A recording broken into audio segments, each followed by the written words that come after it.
Hey folks, how's it going? Welcome to Pre-Patch. Today we're going to do a quick overview of two different Paladin builds for the protection spec.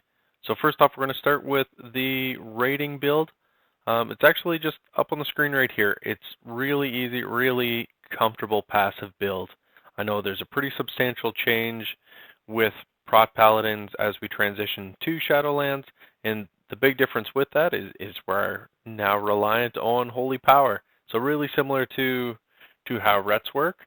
What is coming hand in hand is that Prot Paladins are going to have a really great DPS output, and their survivability maintains some pretty high capabilities there. So overall, we're in a really healthy spot.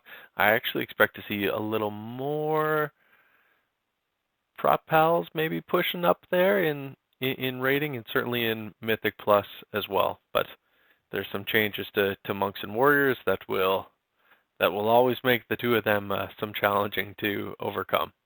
But that being said, if you're looking for a really strong build as far as a raid tank goes, go with the following. So Tier 1, Holy Shields, just increasing your block chance by 15%. Really hard to beat.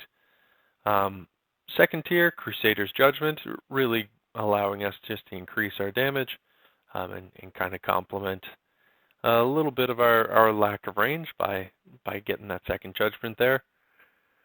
Third tier, it really comes down to utility. Just out of habit, I think I go to Fist of Justice. That's just to maximize the amount of time I have my kick available. Tier 4, it just comes down to what you believe you need to support that specific raid boss. Unbreakable Spirit is always a really easy go-to, mainly because of the reduced cooldown, whether it's on your shield, lay on hands, whatever that looks like.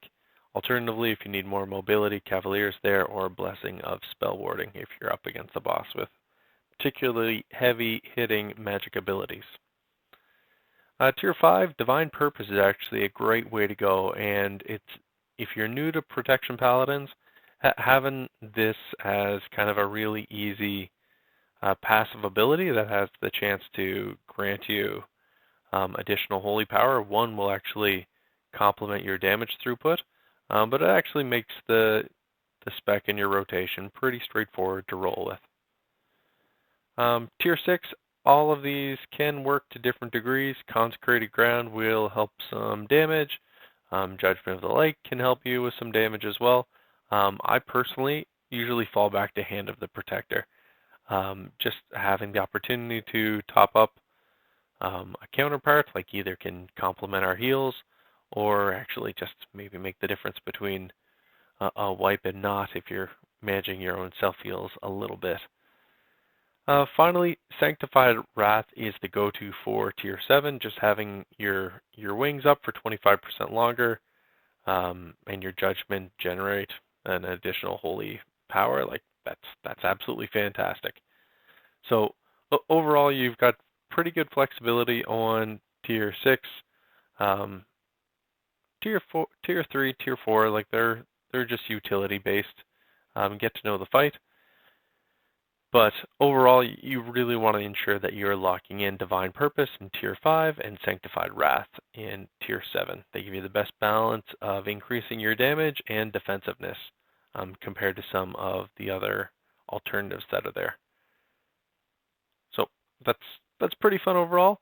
If you're interested in how that would change as far as Mythic Dungeons would go, we're actually just kind of adjusting from Crusader's Judgment over to First Avenger, giving you that a little bit more AoE damage or ability to maintain your taunt. Again, Tiers 3 and 4, it just comes down to you. Fist of Justice typically is my go-to, but Blinding Light has some abilities as well, as there's not as many AoE stuns or disorients out there as there used to be. Tier 4, I'm sticking with Unbreakable Spirit just because I really, really enjoy having a bubble. You never know. Tier 4 Tier 5 Divine Purpose. That's an easy go-to. A little adjustment here. You probably depends on the capabilities of your healer. Consecrated Ground makes a big difference, mainly if you're looking to kite some of the higher end keys that are out there. Being able to dramatically slow down the mobs, and also increasing the footprint of your footprint makes a huge difference where consecration is placed. And then finally, Sanctified Wrath continues to be the go-to. So you're kind of seeing between Mythic Plus dungeons, raiding, we're only actually flipping that second talent and on the second tier, and not even that much. So ultimately, it just kind of comes down to what you're comfortable with. Remember, guys, never cap your holy power. Use Avenger Shield, use Judgment, use Hammer of the Righteous to build up your resources, and then lay on your Shield of the Righteous once you get 3 to 5 holy power. That's kind of the major adjustments that you need to be aware of as far as the rotation goes. That's it right now for a quick and dirty overview of the talents. Let me know what you think. What did we miss on? We didn't really touch on the removal of corruptions or a whole lot else, but I'm trying to keep this minimal. If you've got any questions or specifically around Azerite traits, essences, what we're doing with the pre-patch, what happened to your corruptions, drop it down in the comments. We can have a chat and maybe kick off an idea for the next video. All right, folks, thanks for watching. See ya.